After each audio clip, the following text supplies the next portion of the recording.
ஓம் நம சிவாய. Hi, hello, வணக்கம். சோனியாவின் குரல்ல இருந்து நான் உங்க சோனியா. நம்ம இன்னைக்கு வள்ளலாரோட வாழ்க்கை வரலாறு தான் பார்க்க போறோம். திருவருட் பிரகாச வள்ளலார் என்கிற ராமலிங்க அடிகளார் அவரோட வாழ்க்கை வரலாறை தான் பார்க்க போறோம். அவர் 1823 அக்டோபர் 5 சிதம்பரம் கடலூர் அருகே உள்ள மருதூர் என்ற ஊர்ல பிறந்தாரு. அவங்க அப்பா பேரு ராமையா பிள்ளை, அம்மா பேரு சின்னம்மையார். சின்ன வயசுலே அவருக்கு கடவுள் நம்பிக்கை ரொம்ப ஜாஸ்தி. அதாவது சாமி பக்தி அவளுக்கு ஜாஸ்தி. அவர் வந்து சாமியை பற்றி நினைக்கிறதுலே இருந்தார். அவர் ஸ்கூலுக்கு போய் படித்து அதில் கான்சென்ட்ரேஷன் அதெல்லாம் இல்லை. அவர் ஸ்கூலுக்கு போலியே தவிர அவருக்கு வந்து இந்த கடவுள் நம்பிக்கையினால் நிறைய முருகர் பாடல், அங்கே வந்து கந்தசாமி கோயிலில் போயிட்டு முருகர் பாடல் நிறைய பாடுவார். அவரோட ஃபுல் டைம் ஜாபே வந்து முருகர் பாடல்கள் பாடுறது தான். முருகர் கோயிலே இருந்து முருகர் பாடல்கள்லாம் பாடி அதிலே மூழ்கி இருந்ததுனால அவர் ஞானம் பெற்றதாக சொல்லப்படுது.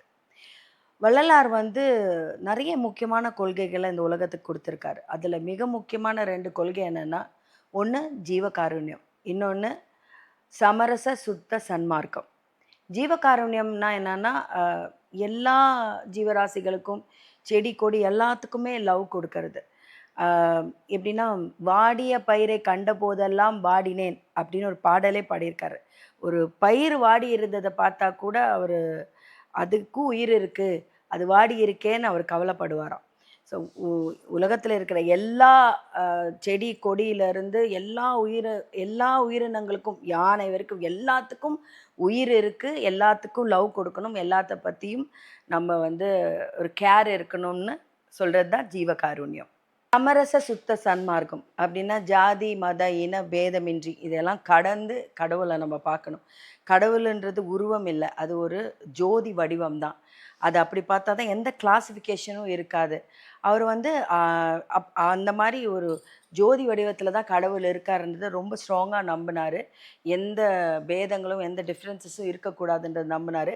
அவர் தான் அந்த அருட்பெரும் ஜோதி அப்படின்னு வழிபட்டார். அவர் மக்களுக்காக நிறைய சேவை பண்ணியிருக்காரு. அதில் முக்கியமான விஷயம் என்னென்னா, 1867 சத்திய தர்மசாலைன்னு ஒன்று ஆரம்பித்தார். அதாவது பசி இருந்தால் பக்தி இருக்காதுன்னு அவர் நம்பினார். மக்களோட பசியை முதல்ல போக்கினா தான் அவங்களுக்கு பக்தி வரும். அதனால் சாப்பாடு கஷ்டப்படுறவங்களுக்கு ஃப்ரீ ஃபுட்டு கொடுக்க ஆரம்பித்தார். வடலூரில் இந்த சத்திய தர்மசாலைன்னு ஒன்று ஆரம்பித்து அன்னைக்கு அவரை ஏற்றின அடுப்பு இன்னைக்கு வரைக்கும் எரிஞ்சிட்டு இருக்கு. நிறைய பேரோட பசியை போக்கியிருக்கு. அப்புறம் 1872 அவர் சத்திய ஞான சபை அப்படின்னு ஒரு ஞான சபையை ஒன்று நிறுவினார். அதில் வந்து இறைவன்ன்றது வந்து ஒரு ஜோதி வடிவம், அவர் உருவமற்றவர். அப்படி இறைவனுக்கு உருவம்னு ஒன்று கிடையாது. அவர் ஒரு ஒளி தீபமாக தான் வழிபடணும். ஏன்னா இறைவனுக்கு உருவம் கிடையாது. உருவம் இருந்தால் நிறைய கிளாசிஃபிகேஷன், மதம், இனம், ஜாதி அப்படின்னு வந்து இறைவனை வந்து கிளாஸிஃபை பண்ணிடுவாங்க. இறைவன் ஒன்று, அவர் ஒரு ஜோதி வடிவத்தில் தான் வழிபடணுன்றதை அவர் ஸ்ட்ராங்காக நம்பினார். அது இந்த ஞான சபை அப்படின்ற மூலமாக அவர் எல்லாருக்கும் போதிச்சார். அப்புறம் இந்த தைப்பூசத்தில் வந்து ஒரு ரிச்சுவலே இருந்தது. ஒரு 7 திரை போட்டிருப்பாங்க. அந்த ஒரு திரையாக விளக்க பின்னாடி அந்த 7வது திரை விலகும்போது விளக்கு ஜோதியாக வந்து அது காட்சி அளிக்கும். அதுதான் இறைவன் அப்படின்னு ஒரு ரிச்சுவலே இருந்துச்சு. வள்ளலார் பாடல்கள்னு ஒரு கிட்டத்தட்ட 6000 பாடல்கள் இருக்குது. அதெல்லாம் திருவருட்பான்னு ஒரு தொகுப்பாக இருக்குது. 1872 ஜான்வரி 30 அவரோட மேட்டுக்குப்பம் ரூம்குள்ளே அவர் போய் கதவை சாத்திக்கிட்டாரு. அதுக்கு முன்னாடி அவர் வெளியே வந்து நான் ஒளியோடு கலந்துருவேன்னு சொல்லி தான் உள்ளே போனார். சொன்ன மாதிரியே கொஞ்ச நேரம் கழித்து கதவை திறந்து பார்த்தா அதுக்குள்ளே அவரோட உடல் இல்லை. ஸோ அவர் ஒளியோடு கலந்துட்டதாக அவரோட சிஷ்யர்கள் வந்து அறிவிச்சாங்க.